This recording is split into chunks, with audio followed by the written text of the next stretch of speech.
আজ রবিবার 25 মে 2025, 11 জ্যৈষ্ঠ 1432 বঙ্গাব্দ, 26 জিলকদ 1446 হিজড়ি।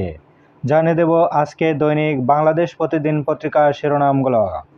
পদত্যাগ করছেন না ডক্টর ইউনূস, উপদেষ্টা পরিষদের বৈঠকে নানান আলোচনা।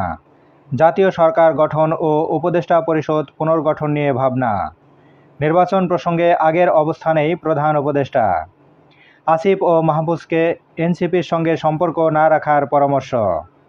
দায়িত্ব পালন অসম্ভব করে তুললে সিদ্ধান্ত নেবে সরকার। 30 জুনের মধ্যে নির্বাচন হবে বললেন প্রেস সচিব। ডিসিসিআইয়ের সেমিনারে ব্যবসায়ীরা। বেসরকারি খাত ক্রমাগত প্রতিকূল অবস্থায় পড়ছে।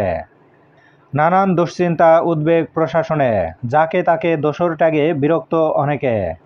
নির্বাচনী ঐক্য গড়ছে ইসলামী দলগুলো। লক্ষ্য বিএনপির প্রধান প্রতিদ্বন্দ্বী কিংবা উল্লেখযোগ্য সংখ্যক আসনে ছাড়। বাড়তি নিরাপত্তা সেনাবাহিনীর। 4 উপদেষ্টাকে বাদ ও ডিসেম্বরে নির্বাচনের দাবি বিএনপির। নির্বাচন ও সংস্কার নিয়ে রোডম্যাপ দাবি জামাতের। হাসিনার সময়ের সব নির্বাচন অবৈধ ঘোষণার দাবি এনসিপির। আজও রাজনৈতিক দলের সঙ্গে বৈঠকে বসবেন ডক্টর ইউনূস। ইনকিলাব মঞ্চের অভিযোগ, এনসিপি জুলাইকে কক্ষিগত করেছে। সালমানের ছেলে ভাতিজার 1479 কোটি টাকার সম্পদ জব্দ। এবার শেষের পাতা, তারুণ্যের সমাবেশে জনতার ঢল। বাজার খুঁজছে বাংলাদেশ। 2026 সালে আরও 100 কোটি টাকা আয় বাড়ানোর চেষ্টা। মার্কেট অ্যানালাইসিস ও কাস্টমার বেস তৈরি করা হয়নি। ডক্টর মইনুলের 3 বাড়ি অস্ট্রেলিয়ায়। গাজীপুরে বকেয়া বেতন দাবিতে শ্রমিক বিক্ষোভ।